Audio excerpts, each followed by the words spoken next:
할렐루야. 우리 앞뒤 자분하고 인사하겠습니다. 예수님 부활하셨습니다. 당신도 부활합니다. 아멘. 고린도전서 15장에 별명이 있습니다. 고린도전서 13장이 사랑장이라고 하잖아요. 근데 15장은 우리가 부활장이라고 부릅니다. 그래서 58절까지의 이 긴 장 안에 예수님의 부활이 무엇이며, 부활이 또 우리에게 왜 중요하며, 부활을 통해서 우리가 무엇을 누리게 될 것이며, 또 우리가 실제 주님 오실 때, 주님 다시 오실 때 어떠한 상태로 우리가 부활하게 될 것인지, 그것을 우리 고린도전서 15장에 아주 자세하게 기록하고 있습니다. 기독교 신앙의 핵심은 두 가지입니다. 십자가만 있는 것이 아니라 십자가와 부활이 같이 있습니다. 그런데 우리가 신앙생활 하다 보면은 십자가가 더 강조되는 것 같아 보이죠. 매년 우리가 사순절을 보내잖아요. 사순절은 40일인데 부활주일은 그냥 하루만 보내는 거예요. 그래서 40일 동안 우리가 십자가를 묵상하는데 어떻게 보면은 부활에 대해서는 하루만 묵상하고 마는 것 아닌가, 그런 생각이 듭니다. 그래서 오늘은 부활이 얼마나 우리의 삶에 중요한 것인지를 살펴보고, 우리는 1년에 하루만, 부활주일만 기억하는 것이 아니라 365일 날마다 그 부활하신 그 예수님, 그 부활의 소망을 가지고 살아가실 수 있기를 주님의 이름으로 축원합니다. 첫 번째 우리가 생각해 볼 것은 부활은 무엇인가라는 거예요. 부활은 무엇인가? 부활은 헬라어로 에게이로라고 합니다. 에게이로라고 하는 말은 다시 생명을 얻어서 원래 상태로 돌아가지 않는 것을 부활이라고 하는 거예요. 다시 말하면 누가 죽었다가 다시 살아났다라고 하면은 다시 죽은 상태로 돌아가지 않는다라는 거예요. 부활된 그 상태가 계속해서 유지되는 그것을 에게이로, 부활이라고 우리가 이야기한 것입니다. 그래서 이 부활은 어떻게 우리에게 주어졌고 또 어떻게 이루어지게 되는가, 이 부분을 먼저 우리가 한번 생각해 보겠습니다. 21절 말씀 같이 한번 읽어보겠습니다. 21절 시작. 사망이 한 사람으로 말미암았으니 죽은 자의 부활도 한 사람으로 말미암는도다. 아멘. 죽음이 들어오게 했던 그 한 사람이 누구예요? 아담이에요. 아담으로 말미암아 죽음이 우리에게 들어오게 된 거예요. 아담이 죄를 지었을 때에 아담을 통해서 우리 모두에게 원죄라고 해요. 원죄를 우리에게 전해지게 된 거예요. 원죄가 우리 모든 사람에게 있게 된 거예요. 우리가 죄를 많이 지어서 죄인이 된 것이 아니라, 도덕적으로 나쁜 짓을 해서 죄인이 된 것이 아니라, 그냥 존재적으로 죄인이 되었다라는 거예요. 좀 억울하긴 하지만 그게 원죄예요. 그래서 우리가 이 죄값을 누가 해결해 주지 않으면 우리도 이 죄값을 반드시 치러야 되는 상태가 되었던 것입니다. 그럼 그 죄값이 무엇인가? 우리 창세기 말씀 같이 한번 읽어보겠습니다. 창세기 2장 17절 말씀 시작. 선악을 알게 하는 나무의 열매는 먹지 말라. 내가 먹는 날에는 반드시 죽으리라 하시니라. 아멘. 죄의 결과는 뭐예요? 죄의 결과는 죽음이에요. 먹으면 그냥 죽는 게 아니라 뭐라 그래요? 반드시 죽으리라. 이것을 하나님께서 이 아담에게 말씀하신 거예요. 반드시 죽으리라. 그런데 여러분, 아담이 죽었나요? 안 죽었나요? 안 죽었어요. 에덴 동산에서 쫓겨나기는 했지만 죽지 않았어요. 심지어 여러분 오래 살았습니다. 얼마나 살았는지 아세요? 900년을 넘게 살았어요. 이 말씀에 의하면 그 선악과를 먹자마자 바로 죽었어야 됐는데 왜 아담은 죽지 않고 그것도 그렇게 오래 살 수 있었을까요? 이 말씀은, 여기에서 하나님이 말씀하셨던 죽음이라는 것은 육체의 죽음을 말하는 것이 아니기 때문이에요. 말씀대로 아담과 하와는 이 선악과를 먹었을 때에 죽었습니다. 육체의 죽음이 아니라 원형의 죽음을 말하는 거예요.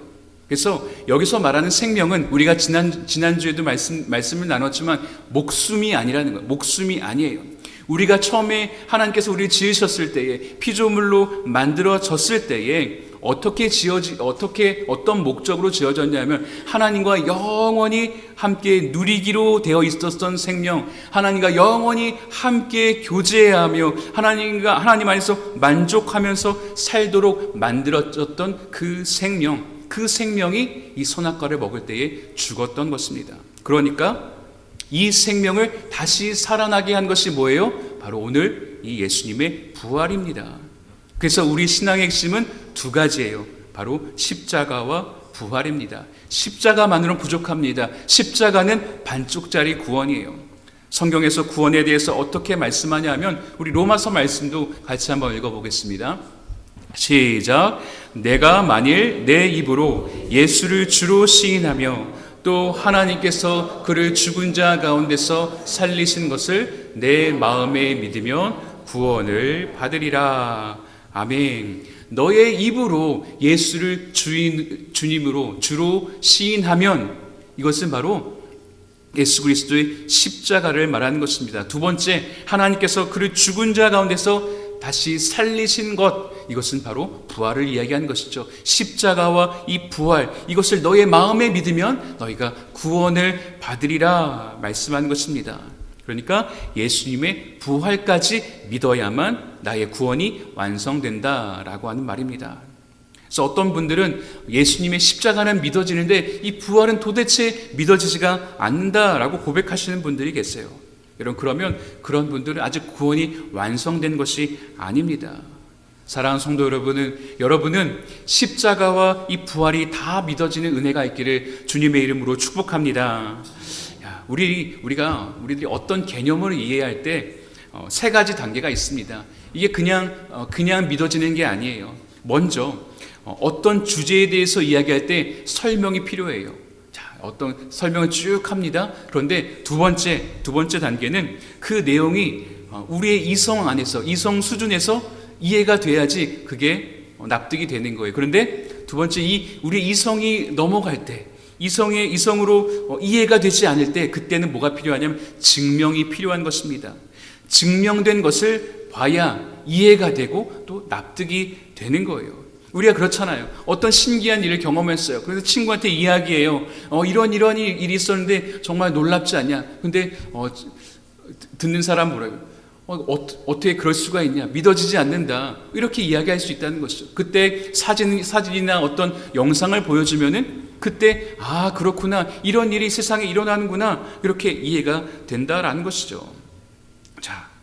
자, 부활이라는 것도 마찬가지입니다. 부활이라는 것은 설명을 통해서 알 수 있는 게 아니죠. 백날 우리가 이야기해봤자 이것은 믿을 수 없는, 어떻게 증명할 수도 없는 거예요. 성경에 쓰여 있잖아, 이렇게 보여준다고 이게 믿어질 거냐라는 것이죠. 그래서 우리가 이것을 믿음이라고 하는 거예요. 증명이 되면 그것은 과학이죠. 믿음이 아니라는 거예요. 그래서 우리가 이것을 기도해야 돼요. 하나님, 우리가 부활도 믿어지게 해주십시오. 십자가는 믿어지는데 부활이 안 믿어져요? 기도해야 됩니다. 하나님께서 우리 가운데 역사하셔서 믿음을 주실 때에 그때 우리가 믿어지는 거예요. 우리가 믿고 싶어서 믿은 게 아니라 성령께서 우리 안에 역사하시고 우리의 마음을 열어주셔서 오늘 우리가 이것을 믿고 살아가고 있는 것입니다. 두 번째 부활의 의미는 그러면 무엇인가? 이것을 한번 생각해 보겠습니다. 우리 19절 말씀 같이 읽어보겠습니다. 19절 시작. 만일 그리스도 안에서 우리가 바라는 것이 다만 이 세상의 삶뿐이면 모든 사람 가운데 우리가 더욱 불쌍한 자이리라. 아멘. 바울이 고백하는 거예요. 바울이 뭐라고 하냐면 우리가 살아가는 이 평생 70, 80 혹은 90, 요즘 100세 인생이라고 하는데 이 인생이 끝이라면 우리같이 불쌍한 사람이, 자기같이 불쌍한 사람이 없다라고 고백하는 것입니다. 우리의 삶에는 두 가지 있어요. 첫 번째, 일어날지도 모를 일. 두 번째는 반드시 일어날 일. 일어날지도 모르는 일, 반드시 일어날 일. 이 두 가지 일이 있습니다. 예를 들어서 음주운전을 할 때 사고 날 확률이 어때요? 확 높아지죠. 평소보다 그 사고 날 확률이 높아져요. 그러나 반드시 일어난다라는 보장이 있어요? 없어요? 없습니다. 100% 사고가 난다는 보장이 없어요. 운 좋게 사고가 안 날 수도 있는 거예요. 그러니까 그렇기 때문에 술을 드시고도 운전하시는 그런 위험천만한 분들이, 그런 사람들이 가끔 있는 것이죠.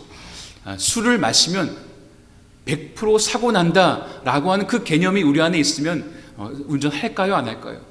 운전 안 하겠죠. 그러나 사고 나지 않을 수 있다라고 하는 그 가능성 때문에 사람들이 음주운전을 하게 되는 것입니다. 그렇다면 죽음은 어떻습니까? 죽음은 일어날지도 모르는 일입니까? 아니면 반드시 일어날 일입니까? 반드시 일어날 일이죠. 누구나 이 세상에 온 순서는, 태어난 순서는 있어도 돌아가는 순서는 없다라고 이야기하잖아요. 네, 죽음은 반드시 일어날 일입니다. 다른 사람의, 남의 일일 뿐만 아니라 나의 일이기도 한 거예요. 그러면 언제 죽을지 모른다라고 하는 그 시간적 여유 때문에 죽음이 아주 멀리 있는 것처럼 살고 있다라고 한다면, 그것은 죽음이 내 삶 가운데 없는 것처럼, 죽음이 없다라고 하는 것처럼 살아가는 것과 크게 다르지 않다라는 거예요.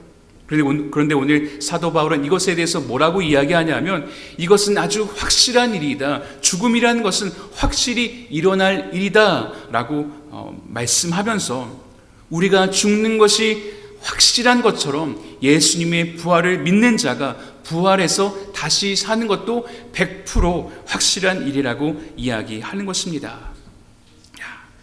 자, 만약에 믿지 않는 사람과 믿는 사람이 있는데, 예수님을 믿지 않는 사람의 평균 70세까지 산다라고 한번 생각해 볼게요. 그런데 예수님을 믿기만 하면 예수님을 믿는 사람들은 100세까지 사는 거예요. 그럼 여러분, 교회 안 나갈 사람이 있겠습니까? 교회 나가면 100세, 교회 안 나가면 70세, 그럼 무조건 교회 나가겠죠.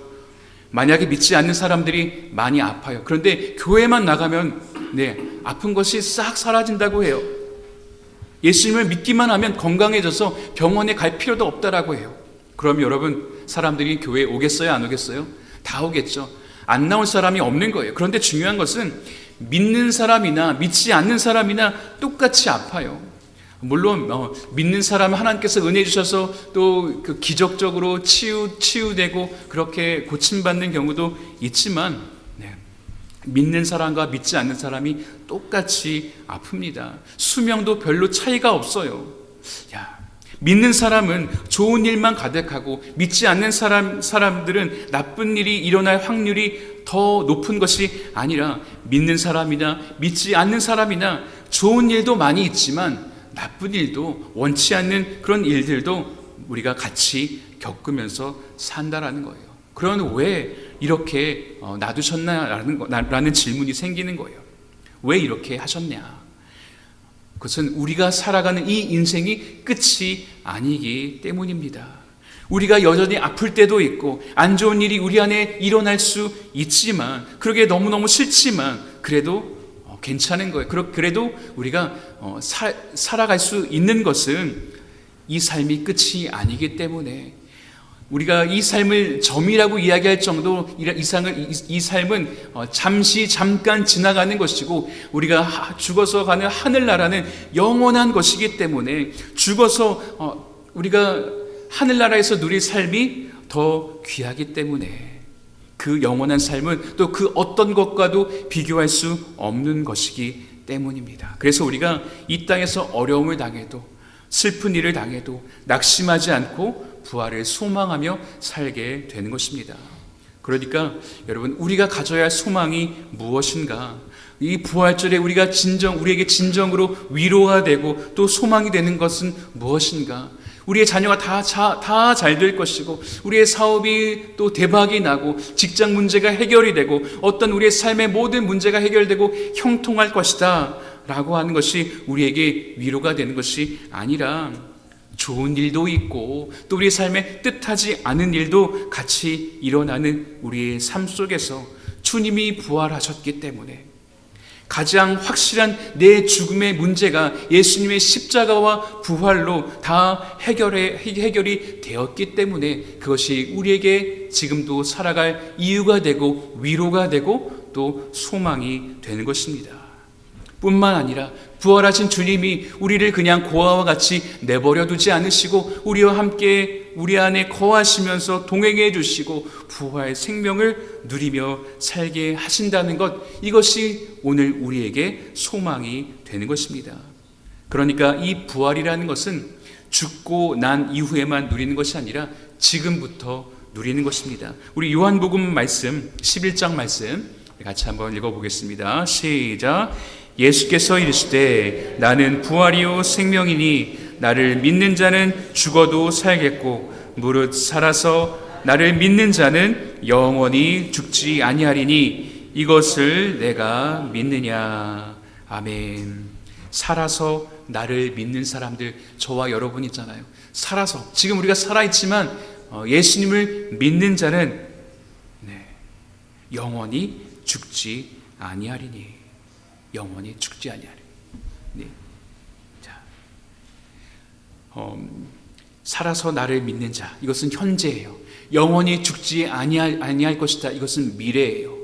시제가 달라요. 그 말은 뭐냐 하면 미래에 약속하신 것들을 현재 지금 누리며 살게 될 것이다 라고 하는 말씀이에요. 미래에 죽고 나서야 경험하는 부활이 아니라 내가 약속한 부활은, 예수님께서 약속하신 그 부활은 부활한 내가 성령으로 너희 안에 있어서 너희가 어디를 가든지 너희와 항상 함께하며 부활한 나의 그 생명과 그 은혜를 누리며 살게 할 것이다. 그래서 살아서 나를 믿는 자는 영원히 죽지 아니할 것이다. 이 현재와 미래가 같이 섞여 있는 것입니다. 그러니까 오늘 우리에게 중요한 것은 무엇인가? 나중에 누리게 될 그 부활도 중요하지만 오늘 현재 지금 부활하신 그 예수님, 그 성령님이 나와 함께 하신다는 것을 믿으면서 주님과 함께 살아가는 것, 이 부활을 누리면서 사는 것, 이것이 중요하다라는 것입니다. 사랑하는 성도 여러분, 예수님께서 우리를 위해서 십자가에서 죽으셨을 뿐만 아니라 사흘 만에 죽음을 이기시고 다시 사셨습니다. 오늘 여러분 안에 이 십자가와 부활이 믿어져서 이 부활의 능력을 오늘 부활절에만 기억하고 누리는 것이 아니라 날마다 우리의 삶 속에서 누리며 살아가시기를 주님의 이름으로 축원합니다. 같이 기도하겠습니다. 하나님 아버지, 감사합니다. 우리를 위해 십자가에서 죽으시고 부활하신 예수님을 찬양합니다. 우리의 신앙이 십자가에만 머무르지 않게 해주시고 부활의 능력을 날마다 누리며 살게 하여 주시옵소서. 삶의 어려움과 연약함 속에서도 부활의 소망을 붙들고 낙심하지 않게 하여 주시고 주님과 동행하는 가운데에 세상에 줄 수 없는 참된 기쁨을 누리며 살게 하여 주시옵소서. 더 나아가 이 부활의 소망을 이 세상에 증거하며 살아가는 우리 필라한비교회 모든 성도들 되게 하여 주시옵소서. 감사드리며 예수님의 이름으로 기도하옵나이다. 아멘.